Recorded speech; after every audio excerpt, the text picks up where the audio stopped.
अगर हराम कारी करते हुए तुम्हें शर्म नहीं आती है,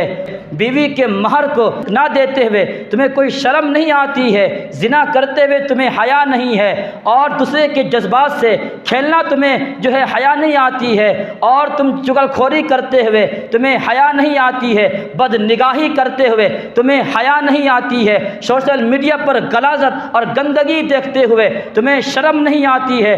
सुबह और शाम रिश्वत लेते हो और जुआ खेलते हो तुम्हें शर्म नहीं आती है, मोबाइल के अंदर तरह तरह के गेम खेलते हैं, पैसा लगा करके खेलते हैं और तुम्हें हया नहीं आती है। और अगर कोई आलिम इन तमाम चीज़ों से रोकने के लिए आपको रोकने के लिए कोशिश करे तो आप उसको कहते हैं ये अच्छा नहीं लगता है, आप रोकने की कोशिश करते हैं। अगर ये सारी चीज़ों को अगर उलमा बयान नहीं करेंगे, अगर आलिम बयान नहीं करेगा तो कौन बयान करेगा? कौन आपको हराम करदा चीज़ों से रोकेगा?